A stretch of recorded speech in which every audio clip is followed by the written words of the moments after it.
Hey there. So today I'm going to talk about 5 steps to crush your DJ mixtapes. I've used this process for nearly 100 mixtapes, and I just wanted to share what I've learned along the way. I have used different tools to track these steps and the process. The process really has remained mostly the same throughout my years of making mixtapes, with a few adjustments along the way. If we want to get more out of our mixtapes, we do need to put more into them. It requires a lot more than simply just recording and then publishing it on Mixcloud or SoundCloud. Excellence is in the details, and then whether you're brand new at mixing or if you've had a lot of experience at mixtapes, maybe this will help you. I do call these 5 steps the 5 P's of DJ mixes: plan, prepare, produce, publish, and promote. This isn't really meant to be a technical tutorial on the ins and outs of actually recording or producing a mix, but rather I'll show you some of the tools that I use to manage my process, and then the steps that I take to make it happen, to become more efficient. I also want to add the caveat that I've learned a lot from other DJs' mixtapes. I've probably picked up the most tips from Martin Depp's mix series In My Garden, and listened to a lot of DJ mixtapes. So I've learned from a lot. So before we get into the 5 steps, I wanted to talk about step 0, which is purpose. Really, we need to know why we're making our mix. Is it to grow and nurture an audience? Is it to have an outlet for playing the music that you love? Is it to get more gigs? Is it to get noticed by the artists? Is it part of a promo campaign for a release? Only you can answer that, and there really are no wrong answers, but knowing your why really helps to keep you grounded and stay motivated, especially if you're doing a mixed series that's on a regular basis. All right, so step 1 is to plan. Why it's important to plan. It's important to plan because you can save time by batching activities. For example, you can do cover art and set up file folders and empty playlists in rekordbox in batches, so that you're doing several at one time, and that helps you save time later on down the road.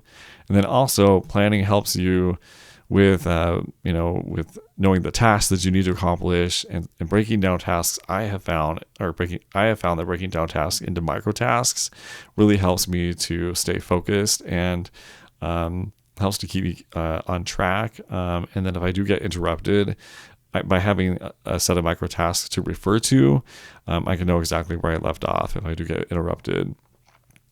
And then also planning can help us keep accountable to ourselves. There's a lot to be said for putting a date on something and keeping deadlines with yourself. A plan is more of a guideline than a set of rules, and so it's okay to stray from the plan, but the planning goes a long way. So some of the tasks in the planning stage, as I talk about those tasks, I am going to show you behind the scenes in a tool called ClickUp. It's how I manage all of my tasks and my mixes. I manage my DJ mixes as well as my production projects and different events that I have, and then also content that I'm producing for social media and YouTube.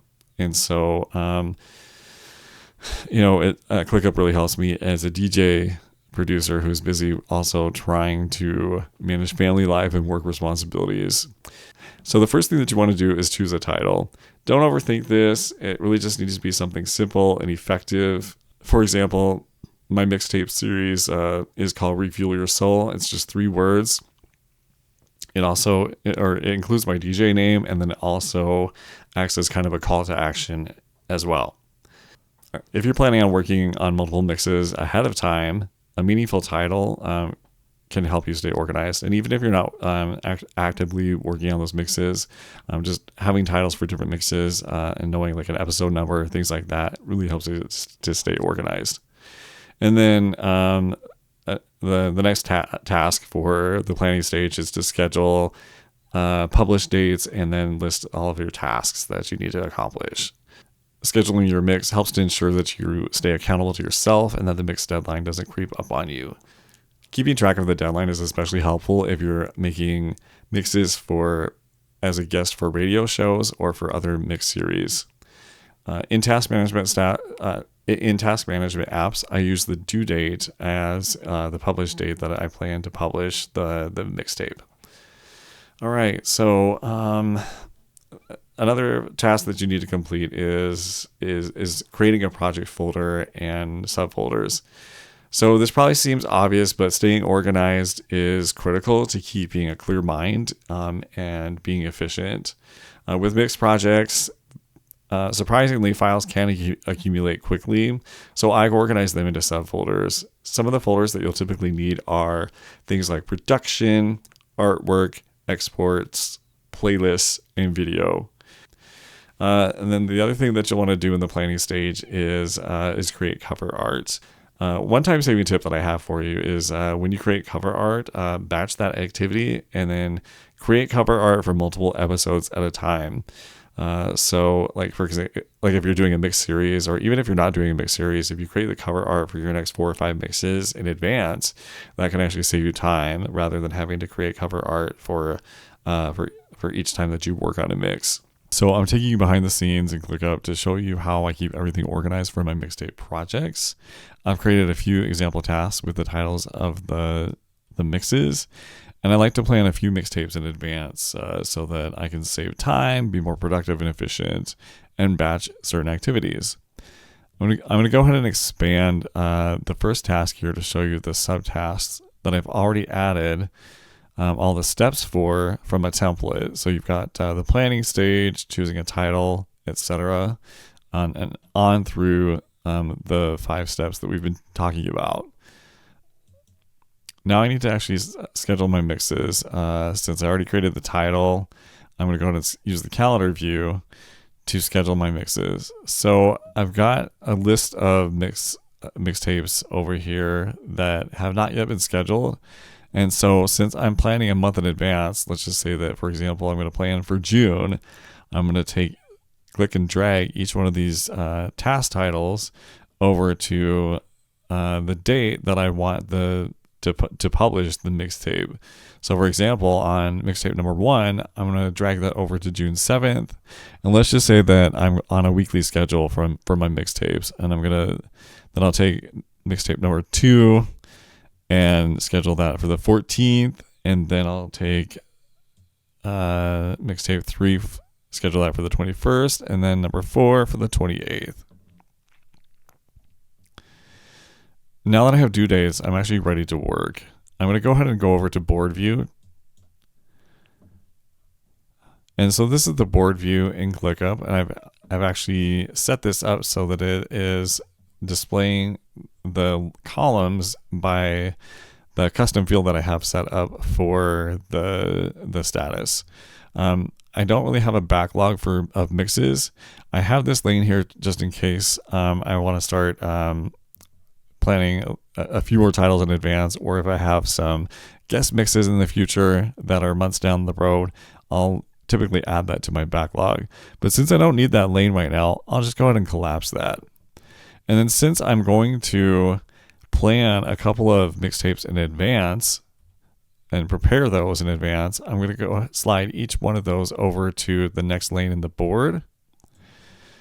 And this shows me a visual of where I am in the process for these particular mixtapes. And then if I open the task to task view, it shows me all of the subtasks that I need to complete for this mixtape project. So you've got all of these milestones here. So for example, the beginning of the planning stage is marked as a milestone. So I'm going to choose my title, which I've already done. I need to schedule publish dates and tasks. I'm going to create a project folder and subfolders. So I'm going to go ahead and go over to Dropbox and share how I create my project folder and subfolders. So in Dropbox, I actually have a folder template that I have for my mixes. And I have one of these folder templates for the different kinds of projects that I work on. So I have one for mixtapes, then I have one for my music production projects. I have one for my content that I release and publish, and so forth. So it's really helpful to have a template to help save you time And then I already know the folders that I need to create. So for example, every mixtape is going to have artwork. I'm going to have exports of a playlist in multiple different formats potentially. And then I'm going to have the audio production of my mixtape and then the video production of my mixtape. And so there you have it. So all I have to do is take my folder template and then copy it, and then copy that folder for all of the mixes that I'm planning for at this time. And so that's just a little tip for saving some time. All right, so back over to ClickUp. All right, so I've created my project folder and structure, and now I'm going to go ahead and create an empty rekordbox playlist. All right, moving on to step 2, prepare. The task that we need to complete in the preparation stage is, first of all, to curate the playlist, and that's really the meat of the mixtape process.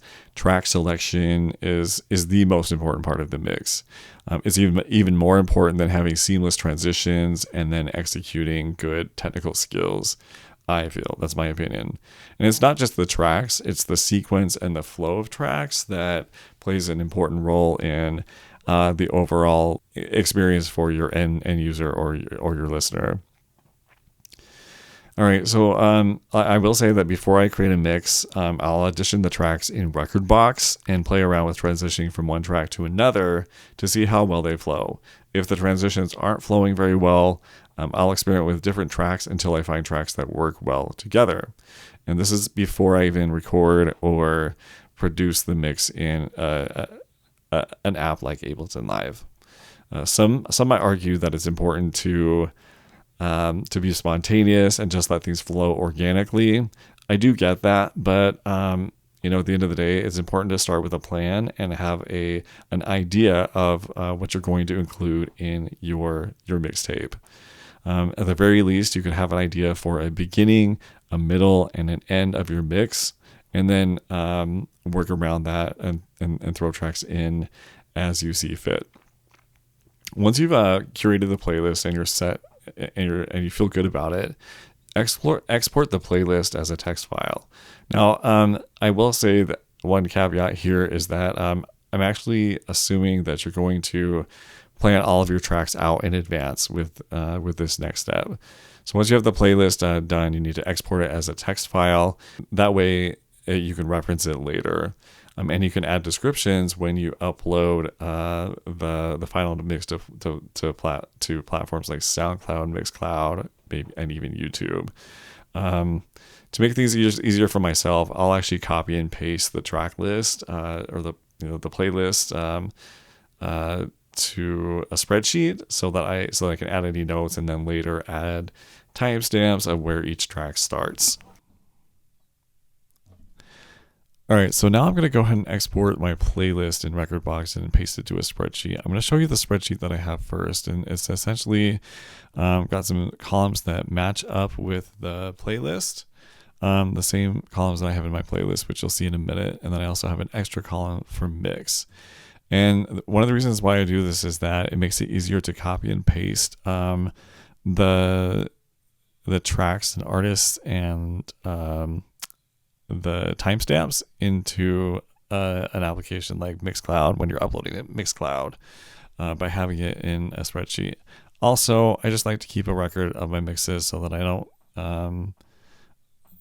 so that I can just keep track of them all in one file rather than having to go into each folder for each mix and find the playlist there.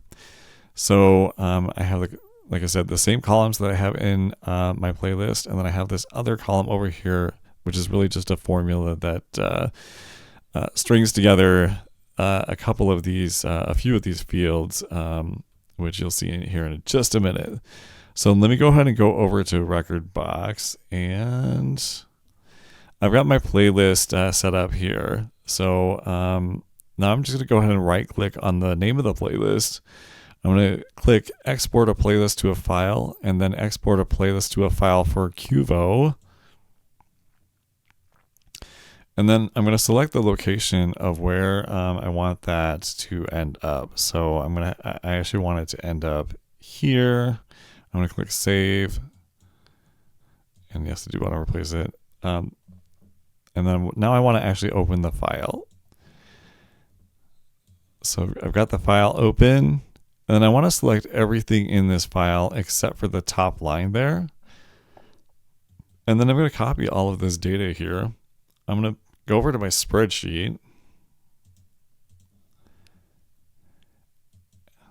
And then I'm going to paste the data starting in the first available row, but then I want to start with track number and not mix.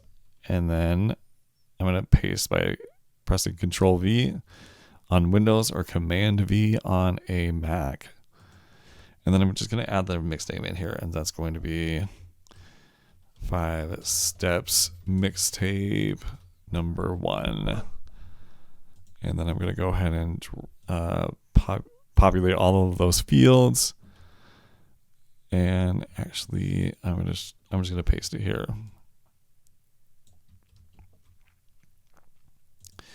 And now, because I already had that formula set up, when I want to copy the description over to SoundCloud or to Mixcloud, all I have to do is just grab each of these lines, and it will only copy the fields that I want. But it's missing my start time, so I'm going to go ahead and show that in the next little clip here. Step 3, produce. When you produce, you're going to record, and that's really talking about recording and mastering the mix. I'm not going to go really into the technical aspects of producing, recording, mastering the actual mixtape in this video, but I may do that in a future upcoming video. In the meantime, I will offer a couple of best practices or things that I have found helpful when producing a mix. Don't be afraid to experiment with producing a studio mix in your DAW. This is a mix where you're not actually recording the mix live, but instead you're using the time stretch capabilities of your DAW to essentially stitch the individual tracks together and automate the transitions. If you're recording the mix live, once you are finished recording the mix, it's a good idea to normalize the volumes and to apply some mastering so that the levels and the volume are pretty even throughout the mix, especially if you're doing this for a radio mix show. All right, so when you're exporting the mix, once you've finally recorded it, a tip that I would give is to export 16-bit WAV files. I wouldn't export as MP3 or even convert a WAV file to MP3. Your audio files will be compressed by the upload services or the cloud services that you're going to upload to, regardless of what file type you submit. And you want to start from a file type that's high quality from the beginning. That way you can minimize any quality degradation during the compression process. Using a WAV file will also help with audio quality if you end up creating a video that includes your mix. So that way you're not starting from MP3 in a video that ends up getting compressed further downstream. So when you've recorded the mix, and if the track order has changed from your original plan, you need to update the rekordbox playlist and then re-export that text file. This is really only required if the track order changes, or if you add some tracks that weren't part of the playlist before. But we do need to keep our playlist in sync with the final output. This comes in handy with the next task, which is adding track start timestamps to the playlist spreadsheet, the spreadsheet that I talked about before. So for track start times, I'm generally aiming to mark the midway point between the transition between the last track and the next track. There are two main reasons why I do like to note where the track starts in the mix.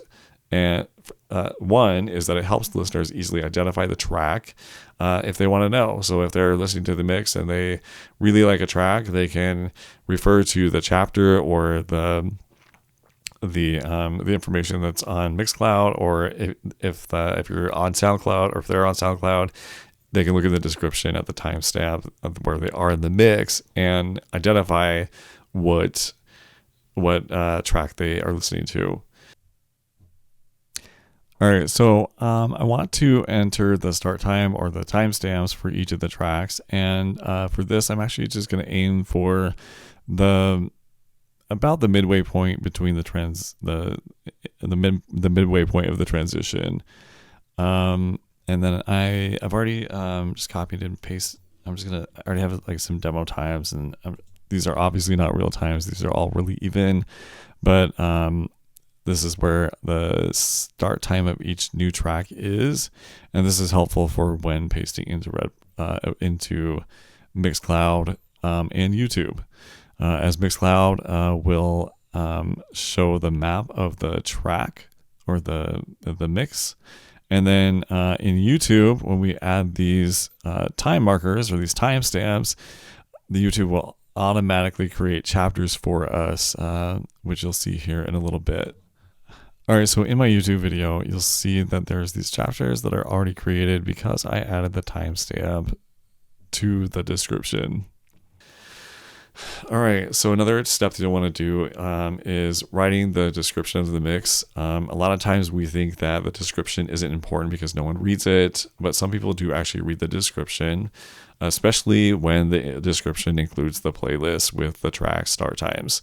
The description is also where you can write a short intro paragraph to give listeners a quick idea of the vibe of the mix, and then highlight some of the artists and the labels that are in the mix, and then anything that you might include that some personal insights or stories about the mix or the tracks. You can add that into the description as well.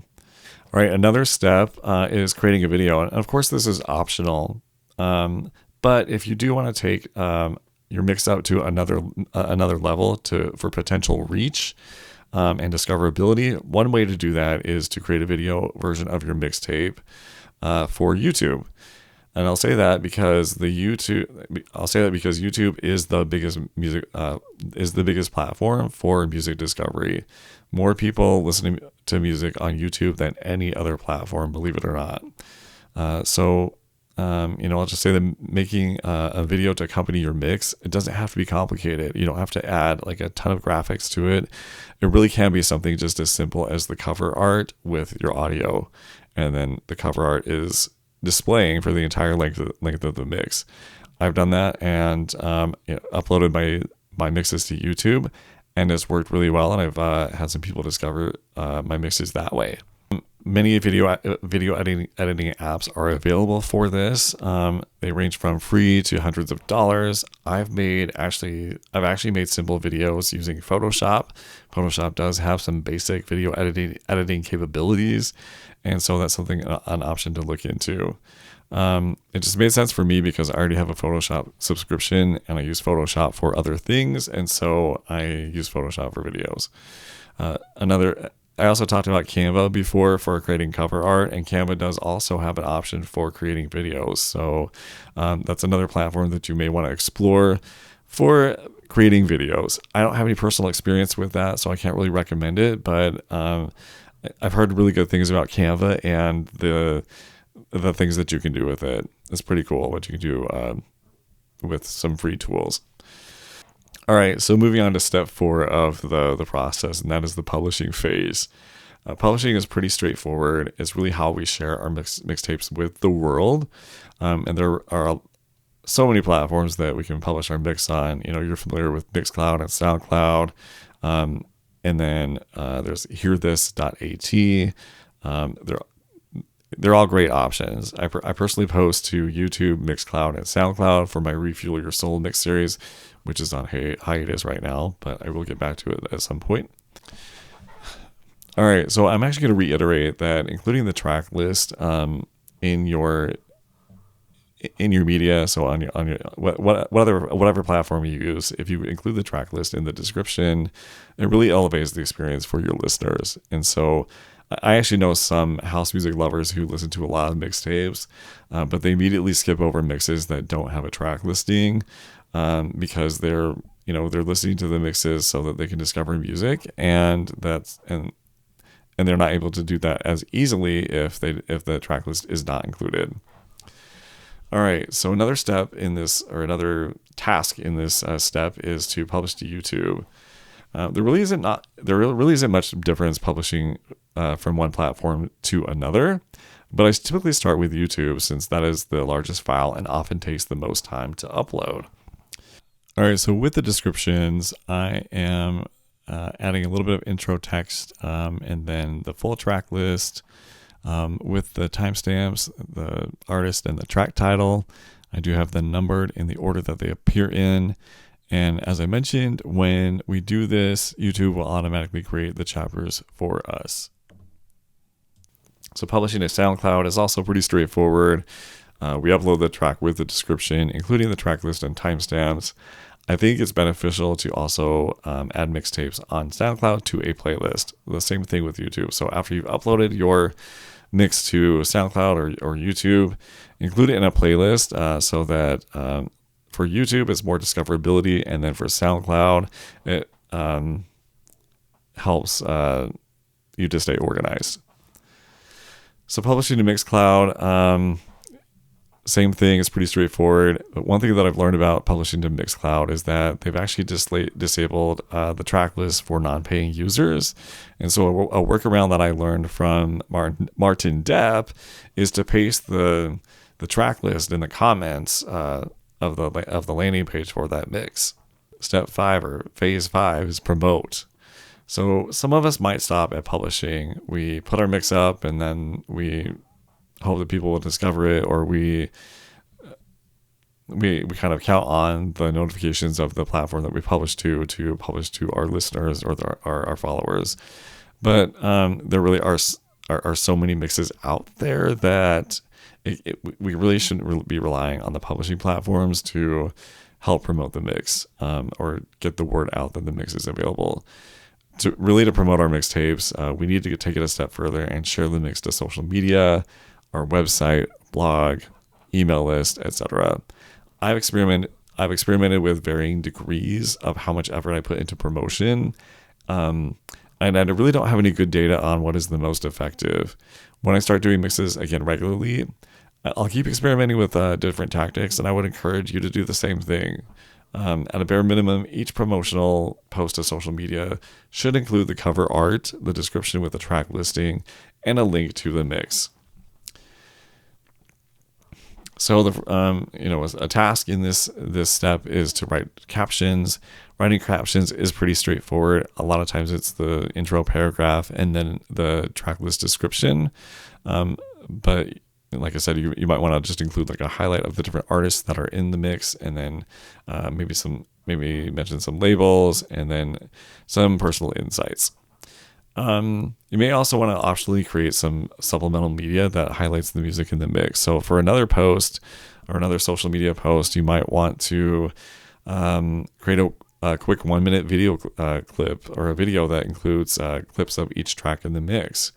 You may also want to experiment with creating a slideshow of the cover art of each track in the mix, or just a sampling of tracks in the mix. You might also create a short vertical video that where you talk about what the tracks mean to you. And then you might also want to include some behind the scenes footage of how you created the mix. Not necessarily a full-blown tutorial, but just like a few minutes of your process. That could be helpful as well to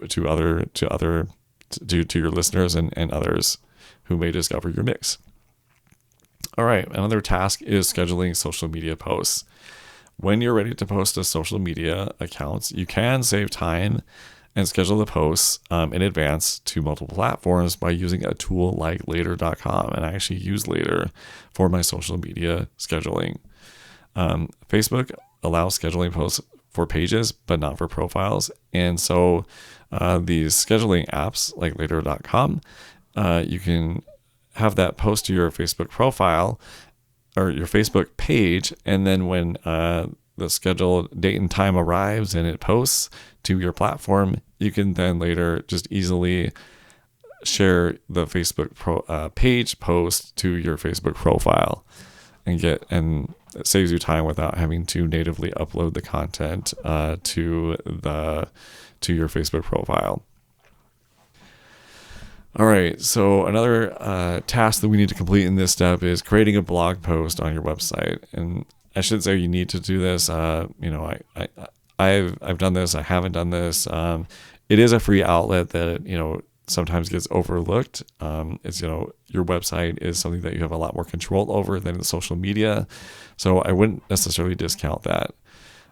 It is pretty easy these days to set up a website, and it's pretty cost effective as well.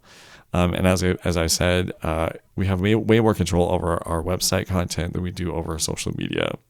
And then also you can embed SoundCloud tracks and YouTube tracks directly into your blog post. So that's another way that people can listen to your content. So if they stumble across your website, they can listen to your mixtapes on your website without having to leave it. And then I'll just say that it's good to experiment with different ways or different tactics for promoting your mix. Finding a balance between too little and too much promotion, it's tricky, and I haven't mastered that. It can be scary leaving your comfort zone, but I would suggest experimenting with different tactics, and then finding something that works for you, and then repeating that tactic, and then evolving, and then experimenting continuously. At the end of the day, I've really found that the best way to promote is to release mixtapes consistently, and your audience will grow over time. Real quick, if you're looking to get more clear on your process for creating mixtapes or other areas of your artistry, you can download my free 5 steps to crush your DJ mixtapes checklist or cheat sheet. And I'll also include my free guide to having more time for music production. So with that, keep being productive. Let's keep the vibe alive.